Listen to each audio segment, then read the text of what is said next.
Get ready to take a flamethrower to the official narrative and learn what the elites don't want you to know. You're listening to The Tom Woods Show.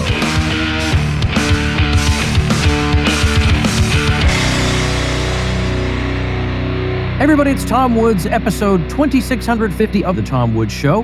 And our old friend Peter St. Onge is back with us today. You know Peter, no doubt, because you are following him on Twitter/X.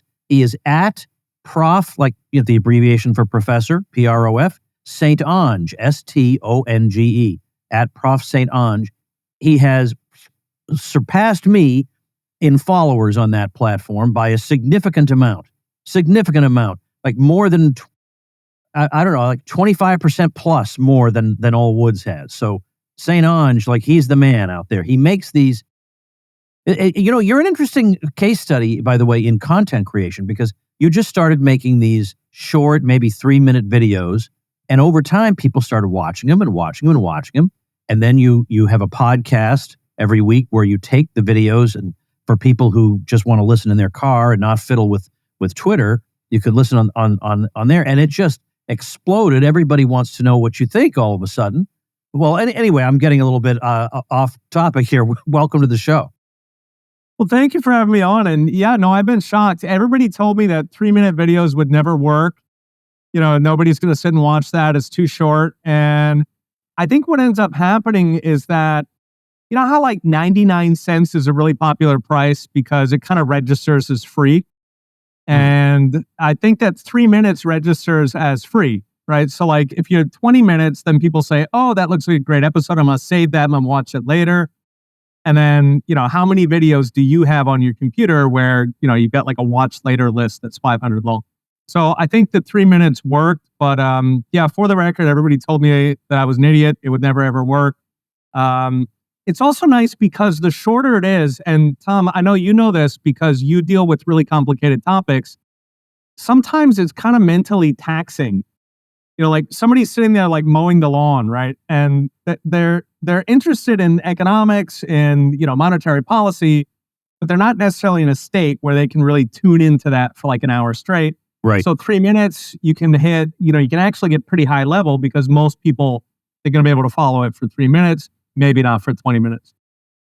It's funny, the naysayers, there's just no satisfying them because 3 minutes is too short. Nobody will do that. But then if you have a longer thing, well, that's too long. Nobody will sit through that. And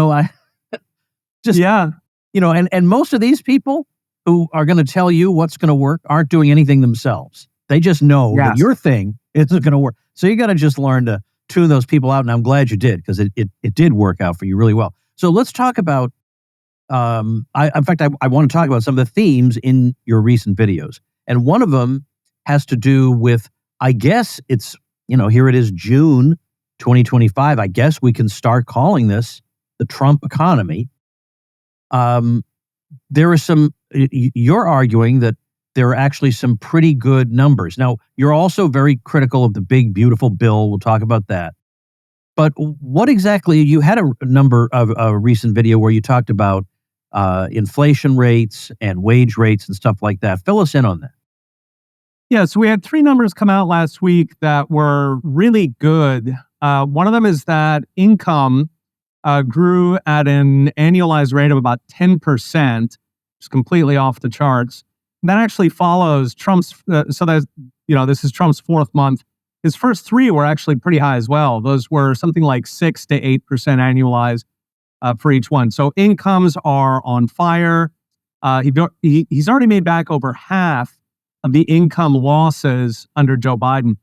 The other big number was inflation. So that came in at 0.1% on the month, which is annualized 1.2, 1.3%. That's, of course, much lower than the Fed's target. So that's kind of interesting because normally the Fed at this point would be talking about rate cuts, given that they're, compared to the past 2-3 decades, they're relatively high right now. Also, considering that there's this trade war, normally the Fed steps in to try to bail out any kind of exciting policy coming out of Washington. Certainly not doing that now.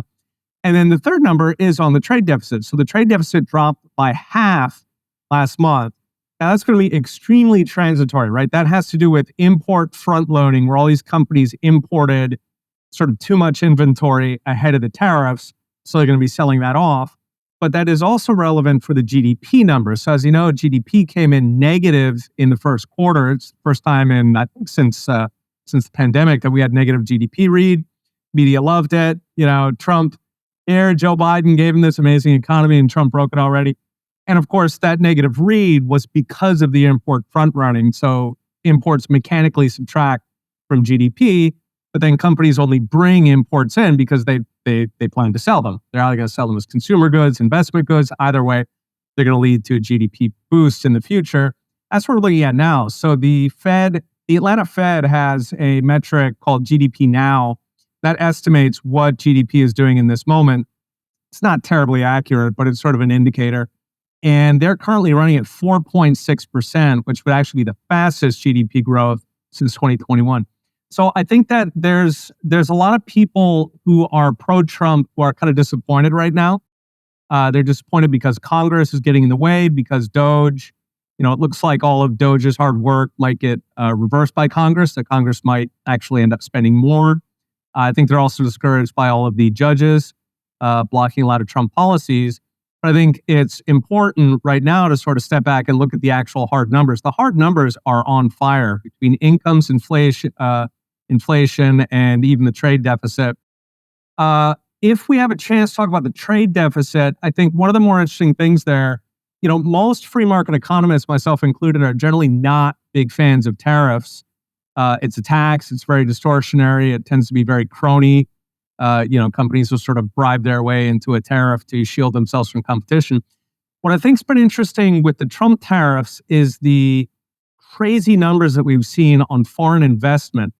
So you've got $5 trillion worth of deals announced already. Trump is talking $8 trillion. We haven't seen the receipts yet. But to put those in perspective, in a normal year, like before the pandemic, the U.S. economy was running about $4 trillion of investment per year. As for the entire economy, $4 trillion. Of course, investment is how you get rich. That's the only way that tomorrow's going to be better than today. So if Trump actually managed to bring in $5 trillion of investment just by swinging the tariff club, that would be pretty interesting in terms of future productivity, future economic growth, and jobs. Well, in terms of the tariffs, actually, I'm sorry, I shouldn't be doing this.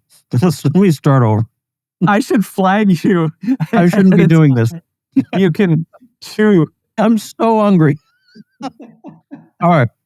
No, it just occurred to me. I was like, shoot, I should have given some kind of signal. No. It is not your responsibility to regulate the length of your answers in light of my having this snack. All right, you know what? I'm just going to, we're not even taking this out. I'm going to tell people what's going on. No, leave it in. Yeah. All right, so I told Peter that, look, I haven't eaten since breakfast, and I'm just famished, and I'm not going to make it through this thing.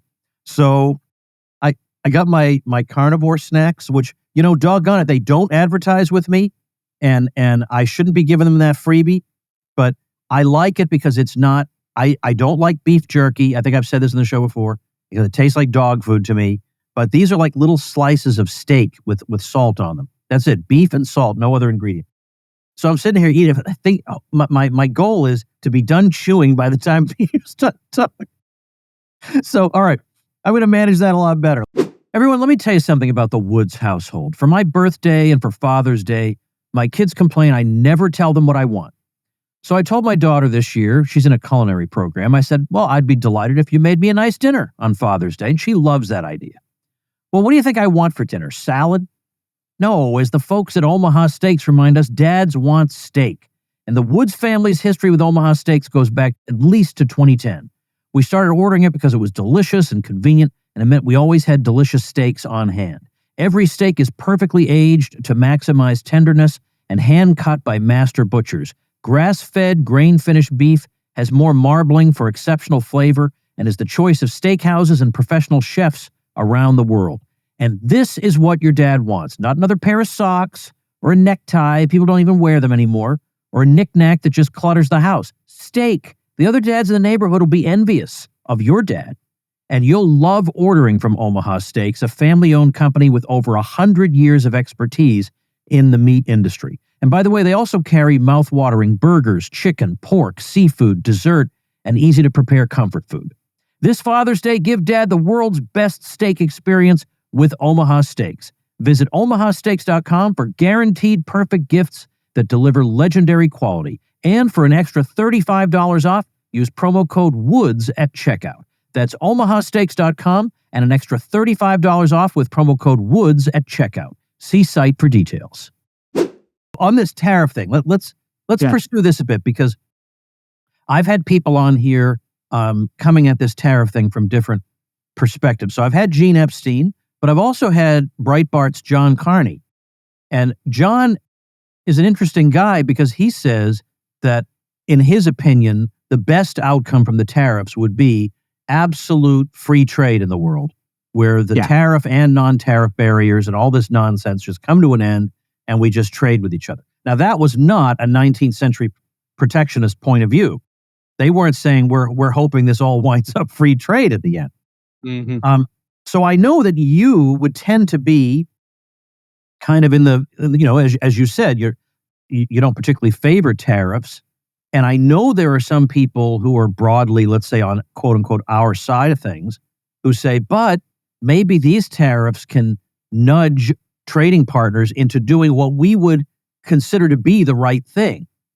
But other people have said, but the club he's wielding is so blunt and that it's quite possible it does more harm than good. And certainly with China, there's been a lot of question about how much leverage have we really got with China? Who's the power of the two? Who's really in the driver's seat in all this? So, and we keep hearing good news, then bad news about negotiations with China or the prospects of some kind of agreement being reached, and the markets react, and it's all crazy. I hate to ask people to pull out a crystal ball, so I won't ask you to predict how things will turn out. But what would you say, what's the best case scenario that's still somewhat plausible? Yeah, so I think a lot of my view on tariffs is influenced by having lived about 10 years in Japan and Taiwan. And both of those economies, of course, even today, they make very liberal use of tariffs. They tariff any industry that has any kind of political pull, or where they think that they can sort of upgrade the country's productive capacity. So like moving from toys to semiconductors, something like that. The sort of 19th century free market position would say, for example, that, forget trying to get everybody to go free trade, forget trying to, leverage others into reducing their barriers. We should just cut all of our trade barriers, right? We should stop strangling ourselves, is a metaphor used. And it's possible that China, Japan, and Taiwan and Korea are all very stupid and don't realize this. I don't think so. I think that tariffs have worked for those countries without a doubt. Now, there's a lot of other countries where they haven't worked, right? So Brazil, African countries, there's many countries that have used tariffs, and those tariffs have simply ended up being, sort of sheltering inefficient domestic industries, and then Brazilians are doomed to use telephones that don't work or something like that. But I think that in the hands of a competent government bureaucracy, which it pains me to say, but having lived in Taiwan, it is shocking how competent the government is. And if it screws up, then it makes the news and people get upset. Yet Taiwanese, by the way, are convinced that their government is useless and corrupt. So it's kind of fascinating that the American government is so incompetent, but people cry over Bernie Sanders, and then over in Taiwan, people are so skeptical. But at any rate, with these relatively competent bureaucrats, they have been successful in moving countries from Japan to China up the food chain and coming to dominate a lot of these industries. So I think I think I have a more nuanced view compared to more free marketers of tariffs. And I would agree that if we can, Trump can use tariff threats to get these other countries to reduce their barriers, and we end up in this free trade utopia where, not only are our markets open, which they have been, but other countries also open their markets, places like Europe, these sort of fortresses of protectionism. It seems to me that would be a very good thing, that would be better than us simply dropping all of our trade barriers and letting them have their way with us. I think that there are two other benefits to tariffs that I think are not normally recognized among libertarians. One of them is that foreign investment. So if we've got 5 to 10 trillion coming in, you've got these $100 billion plants going up with, Taiwan Semiconductor in Arizona. That is investment that would not be coming here if it were not for Trump's threats. Back in about a year after NAFTA, I remember I was living in Japan and they opened a direct flight from Tokyo to Mexico City. And I thought, well, who the heck is what? Like, how many Mexicans are going to Japan in 1995? Well, okay. And then it turns out, the reason is because they were moving production out of Japan where they were subject to tariffs. And they were moving it to Mexico, right? So tariffs did work. They worked with NAFTA because NAFTA built this, fortress that included Mexico and Canada on the inside. They absolutely worked. They moved production out of Japan. They moved it to North America. Unfortunately, they did not move it to the U.S. So I think that, that's a long-standing sort of effect of tariffs is that used correctly, they can actually bring production into your country. Mexico is clearly far better off for the tariffs that were imposed on Japan. And then the other point, I think, is the business environment. So if Trump is dedicated and believes passionately that we need to bring production back into the U.S., you have to improve the business environment here. I'm constantly I'm impressed at people who set up like a small machine tool factory in Wisconsin or something. I'm like, the drive you must have, the pure masochism to put up with all of the environmental checks, the mandates, the inspectors, the taxes, the red tape. It's shocking to me why anybody would produce anything in America. That needs to change. And, I think Trump, his instincts are very good on deregulation. I think his instincts are good on taxes. Congress is not really playing ball, and I think that Trump has not been sufficiently aggressive with Congress. But fundamentally, if you want to sort of win the tariff game, right, if you want to bring production back in and reindustrialize America, you have to massively slash red tape. I mean, like 90%. You have to massively slash taxes, getting rid of all business income taxes on small business, for example, maybe getting rid of the entire income tax, which Trump floated during the campaign. But I like, or sort of one of the silver linings, I think, of this tariff discussion is that it puts front and center that if you're going to use this club on other countries, it's wonderful. But if the goal is to reindustrialize, then you have to do these other things to improve the business environment so companies actually want to produce here. Now, if you sort of imagine, right, so imagine if Congress woke up tomorrow and they said, they've been watching the Tom Woods podcast. They said, okay, you know what? We've been doing it all wrong. We're going to get rid of the entire income tax. We're going to get rid of all business taxes. We're going to get rid of, all red tape and just let the tort system take it, and maybe a reasonable tort system pre-McPherson Buick. At any rate, if we get rid of all this garbage, well, at that point, the U.S. economy is already 1/4 of the entire world. We have incredible human capital, largely because we've been open to low-end immigration. We've also been open to high-end immigration, which has been very important for a lot of high-tech industries. So you put those strengths together with a tax-friendly environment, a regulatorily easy to operate in business environment, we could genuinely reindustrialize the country. I do not think that that's a pipe dream.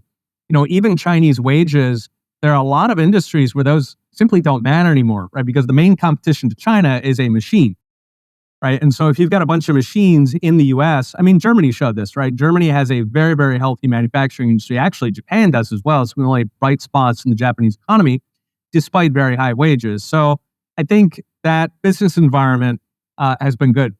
Something else that you asked, or you were talking about the blunt club that Trump's been using. And, one of the sort of more humorous things coming out of Wall Street right now is the so-called taco trade, right? Trump always chickens out. And so the idea that, Trump comes in with, 50%, 100% tariffs, and then he pulls back on them. And he does this over and over. And what's interesting there is sort of from a game theory perspective, so you've got the game of chicken, right? There's like a 1950s game where two guys would show off how macho they are. They would drive cars towards each other.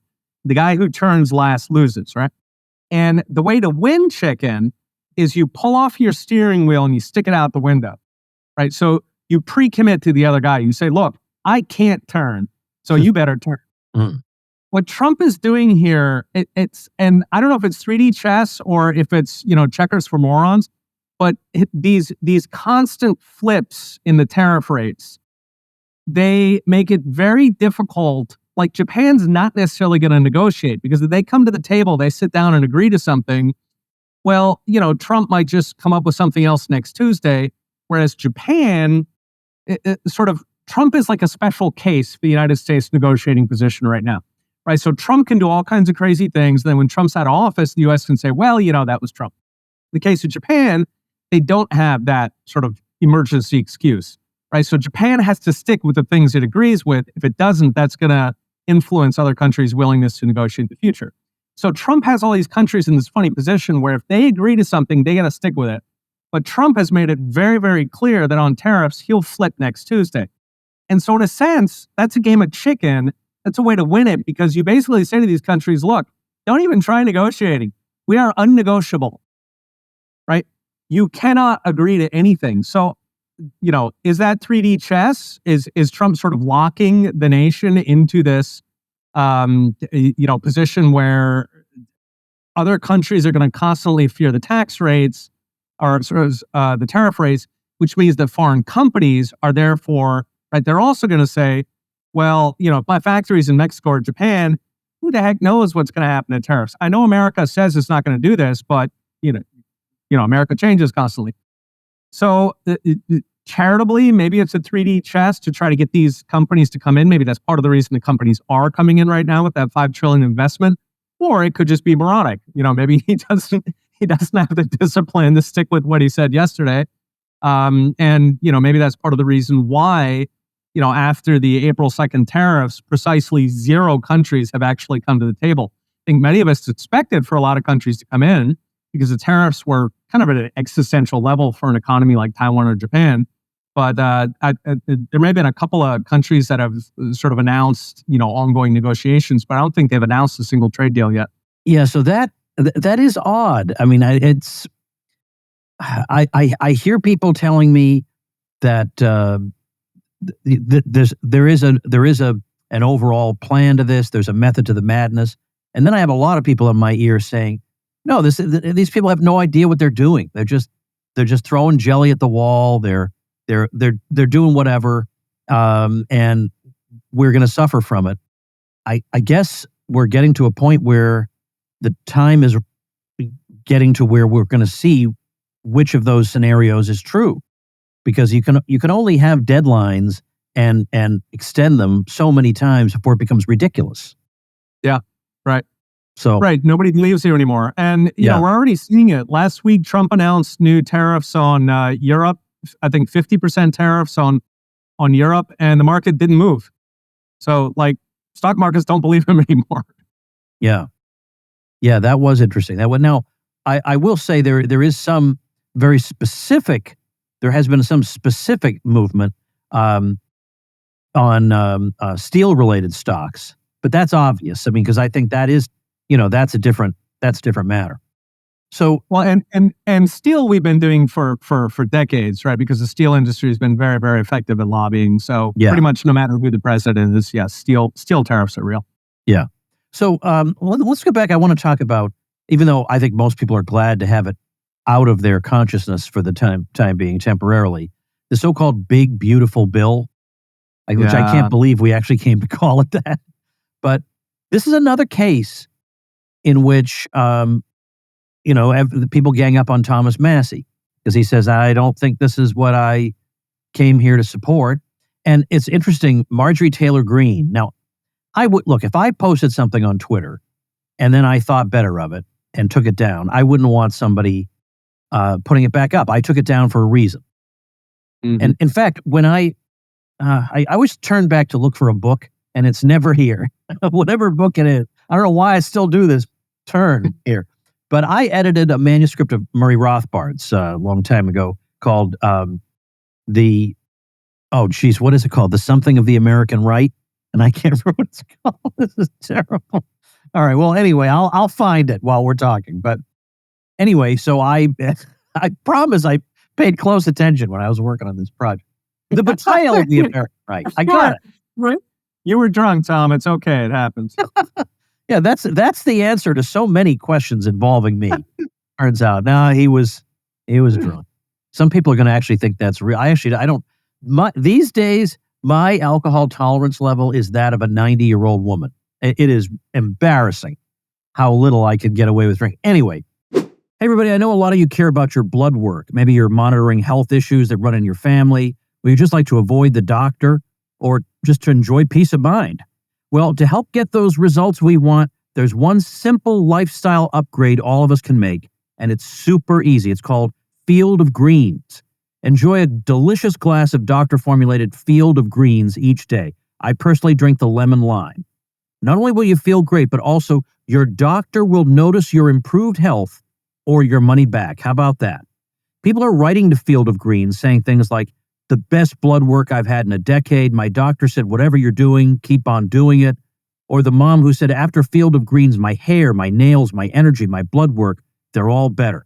And that seems like crazy good results for a fruit and vegetable drink. How do they do it? Well, each fruit and vegetable in Field of Greens was selected with the specific aim in mind to support vital organs like heart, liver, kidneys, also metabolism, your immune system, and healthy blood cells. Well, you can count on Old Woods for a discount, so let me get you started with 20% off and free shipping. Visit fieldofgreens.com and use code WOODS. That's fieldofgreens.com, code WOODS. So The Betrayal of the American Right, this is an old Rothbard manuscript that had never seen the light of day, but there were rumors about it, and certain people had read it. And it made a great book. But the most recent edition of the manuscript, Rothbard had crossed out certain sections. And it was obvious that these were sections aimed at criticizing people he had become friends with. And so he just didn't want to, he didn't want to dig that up anymore. And there was somebody working on the project who later was not working on the project, who said we should erase those crossouts and put those passages in against the will of Rothbard himself. And I just felt like that was wrong. That was wrong. Well, I think that changes if you're in public life. So I am going to say Marjorie Taylor Greene had a post that I saw her put on Twitter that she took down, in which she said, anybody who's against the big, beautiful bill, they're all DeSantis supporters or one Nikki Haley supporter. And so I don't know what their problem is, but this is a great bill. And that was a shot at Thomas Massey, who had supported DeSantis because they were personal friends. And I thought, of all the lousy things to do to criticize Thomas Massey, who gets the wrath of everybody. And then I looked later and she had thought better of it, got rid of it. So, but this is another one of these cases where Massey takes the heat. And everyone is scratching their heads. Why would he take this position? Well, I think you are somebody who's been willing to give Trump a reasonable chance. You have not been knee-jerk opposed to everything he does, but I think you line up on the Massey side of this. Yeah, without a doubt. The funny thing, when you read in the media, they refer to the big spending rhinos, they refer to them as the mainstream or moderate Republicans. And then they call somebody like Tom Massey or Chip Roy extremists. All right, now, hold on a second. 95, maybe 85, 90% of the base wants massive cuts in spending. Okay? Massey is the mainstream of the base, of the actual voters who put them in Congress. The so-called mainstream or so-called moderates, those guys are a tiny fringe. They are the Nikki Haley Republicans. They represent nobody. They are turning against their base, traitors to their base, one might say.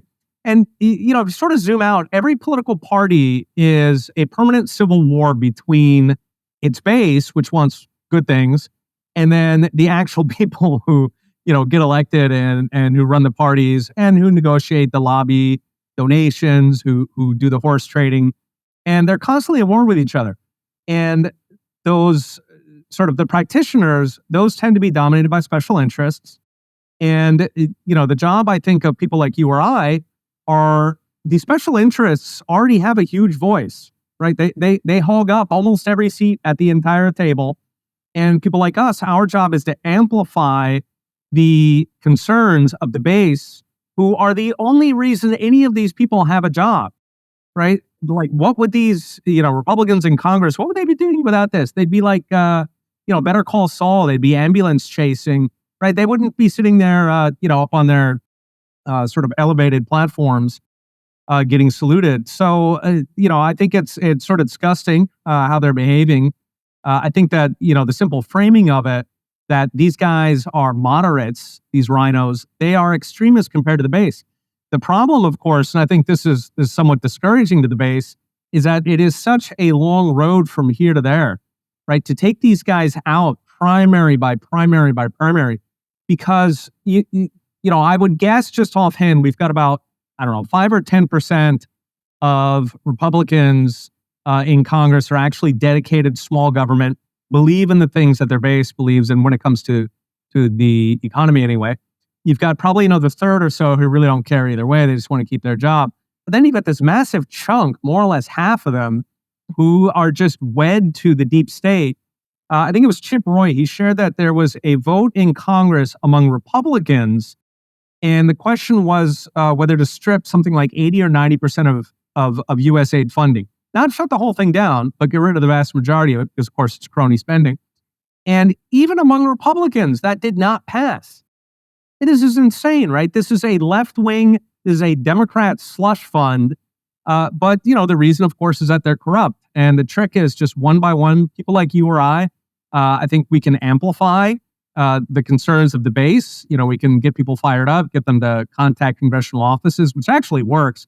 I've been yelled at by congressional offices for doing this, by the way. They were upset. They were like, because of you, all morning we had angry constituents on the phone. And I'm like, I'm not the reason they're angry. Right. Like, whatever issue, that was about a CBDC.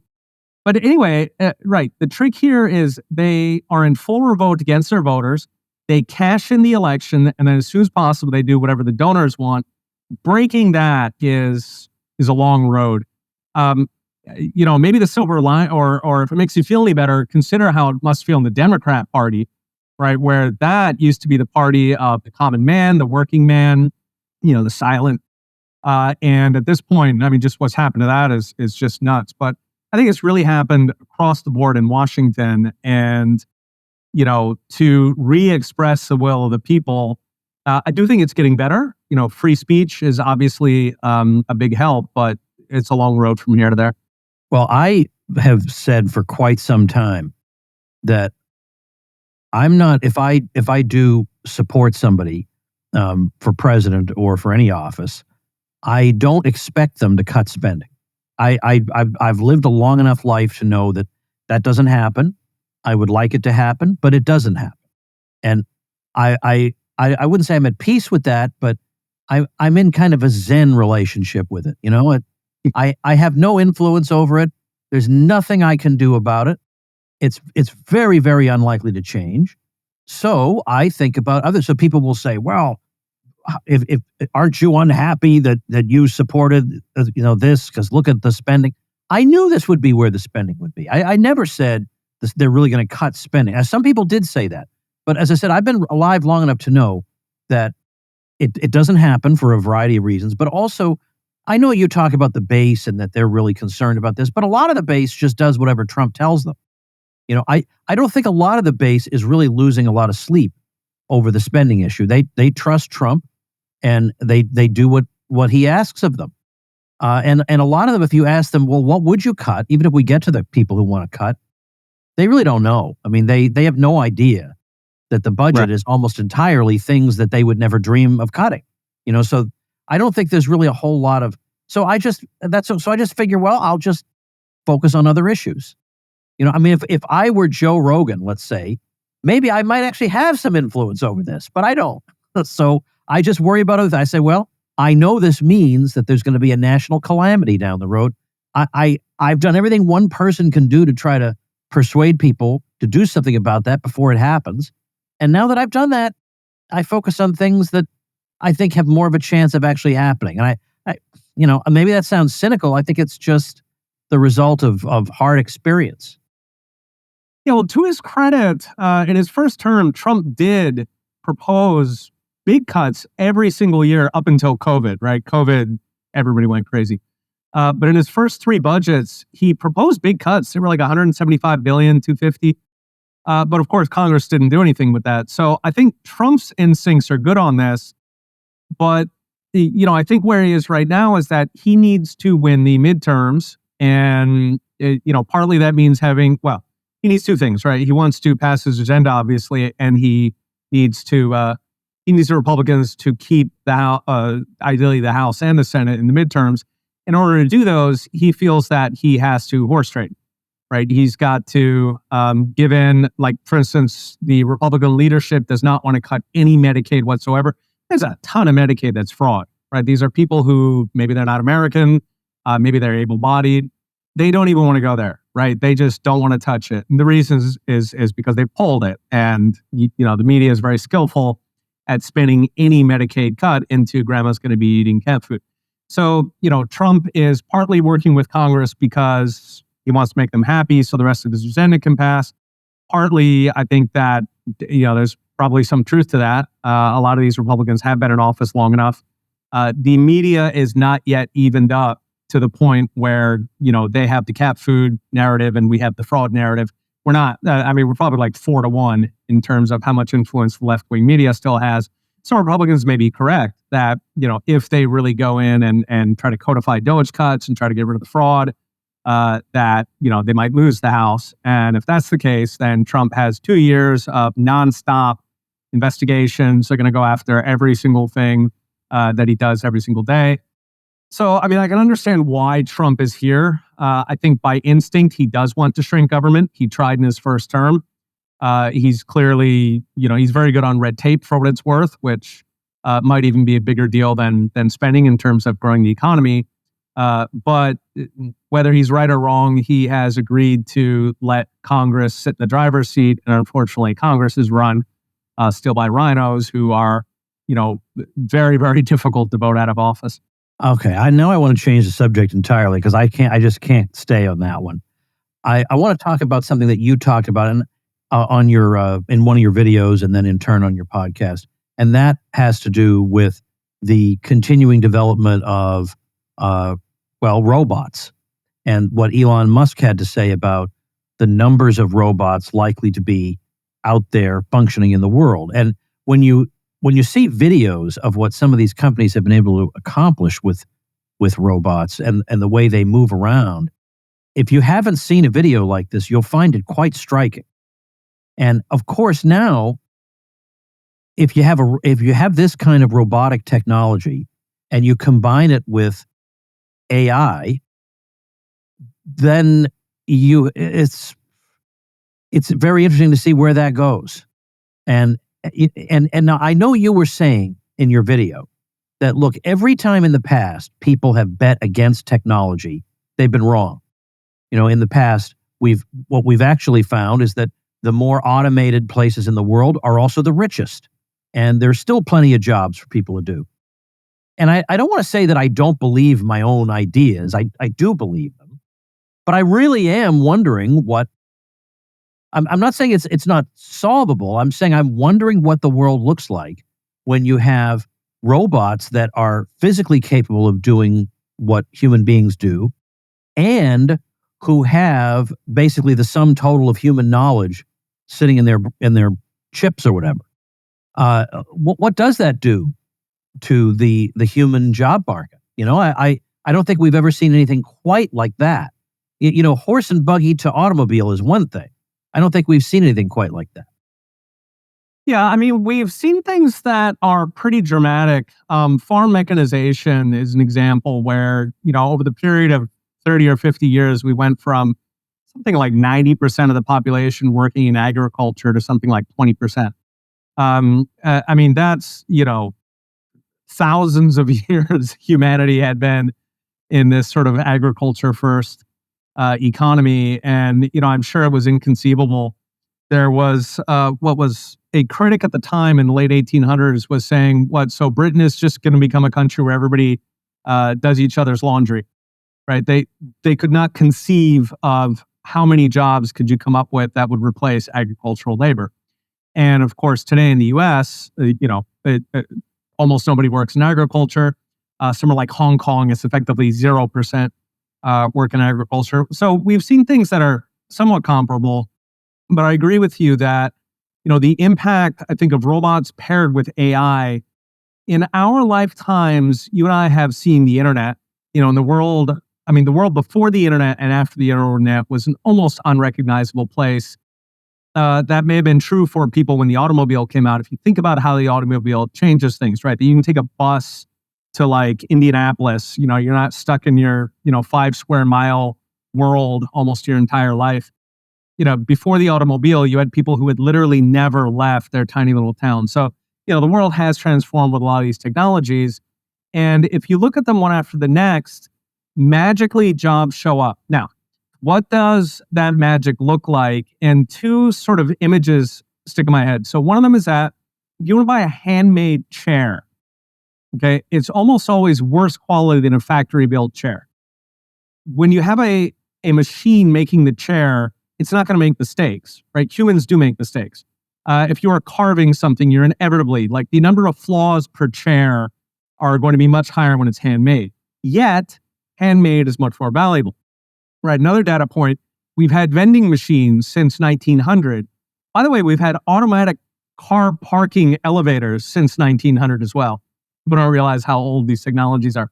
Anyway, we've had vending machines since 1900. You could walk into a bar, setting aside age requirements. You could, put $1 into a machine and you could get a beer in a can, right? This for 100 years we've had that, and yet bars still exist, right? Bartenders still exist. There's probably more bartenders today than there were in 1900 because people are wealthier.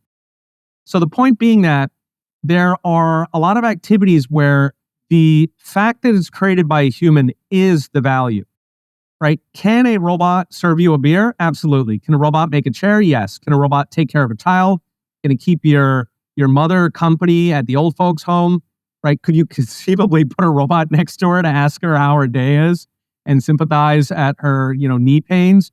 Yes, this can be done with technology. Is there value in it? No. And so what's happened, so the metaphor I use for this is it's an escalator, and the escalator is moving up, but we step down periodically. Every 20 years, we have to step down. We have to step out of our old well-paying job, and we have to step into a new one that before you step down, the job is going to be very, very low paying, right? So like currently, the job of keeping old people company at, assisted living centers, that doesn't pay very well, right? The job does exist. It didn't really exist 100 years ago.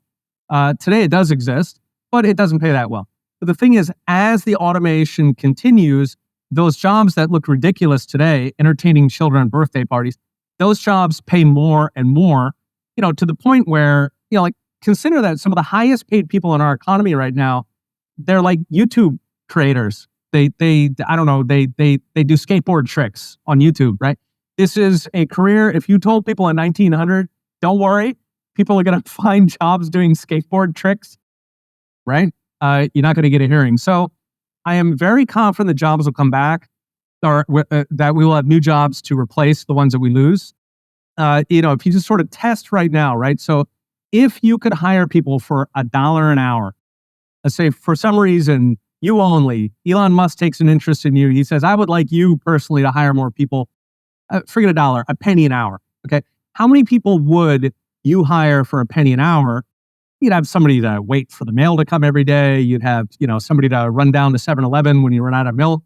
I mean, the average American has an appetite to hire a half dozen people, right? It's just that it doesn't pay enough yet. And so there is unlimited labor demand. The question is at what price? And that at one price, that keeps going up as the automation proceeds. So I'm not at all concerned. I think the one caveat is that we have places like Detroit where it wasn't really technology that did it. It was sort of the anti-technology of government, but government chased out the manufacturing out of Detroit, and it was not replaced by anything. On the other hand, we have Hong Kong, where, the toy industry left Hong Kong, and they don't miss it. Okay, they make a lot more now. They found other industries to get into, finance and whatever, biotech. So I think that the difference between a Hong Kong and a Detroit is partly human capital, but a lot of it, I think, was how easy was it to create new jobs? So I think that, yes, the AI and the robots are going to wipe out a lot of jobs. There's going to be plenty of new jobs coming in, if government stays out of the way. And that is a huge caveat. All right. I think that is kind of how I've been thinking about it. But I guess what I would add to that is the potential suddenness of the change. You know, that again, the classic example is horse and buggy gives way to the automobile, but that's one sector. That's not even a sector. That's just one industry. This is like everything all at once. You know what I mean? I mean, this everything all at once could be radically transformed. And you wonder, could there at some point be some kind of pushback akin to what we saw with the Luddites at the time of the Industrial Revolution? When people see that everything they've aspired to professionally is taken from them, are we really expecting everyone to just sit back and just accept that? Or is it possible that some of them could say, we have to raise some kind of a moral crusade against this because it's creating a society that none of us want? I mean, that's conceivable? That could happen? I think it absolutely could. I think it's going to be less opposition than during the Luddite period where they burned factories and, it was very violent.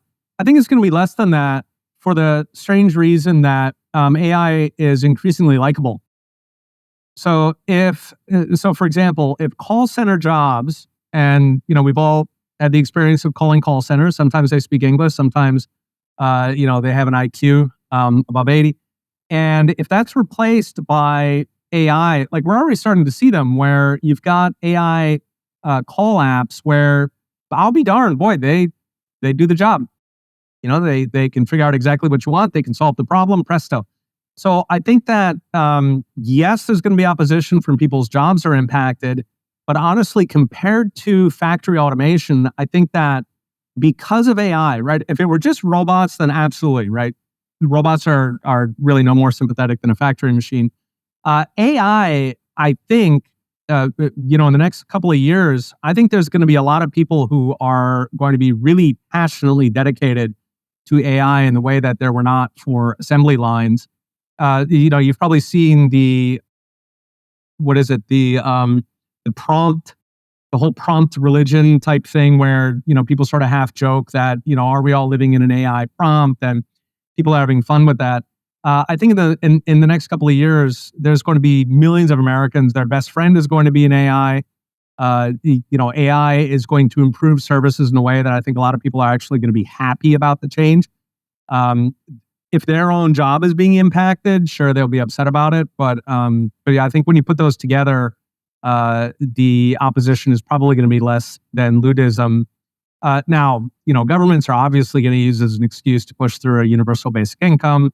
They're really looking for any excuse to do that anyway. And there were a number of countries that did it during COVID, which was a respiratory flu and nothing to do with job losses. But Canada, for example, had a UBI for, I think, about 2 or 3 years. I was a beneficiary of it when I was living up there.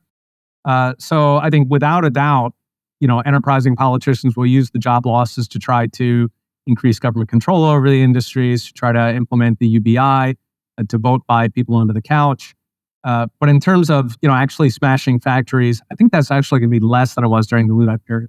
Well, we will see. In the meantime, how do we get people to consume your stuff? I do daily videos. Thank you for that great introduction in the beginning. So it's PROFSTONGE over at X/Twitter. And then I've also got a Substack over at profsaintange.com where I go through some of the stuff more in depth. All right, excellent. I'll have that all up at tomwoods.com/2650. And Peter, always a pleasure talking to you. Thanks so much. It's great to see you again, Tom. And thank you, ladies and gentlemen. Make yourself and those you love less vulnerable to the regime, both mentally and physically. Get more forbidden information at tomsfreebooks.com and be sure to subscribe to the show wherever you listen. See you next time.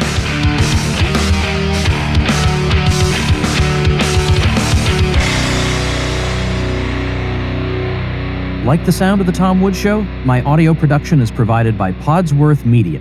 Check them out at podsworth.com.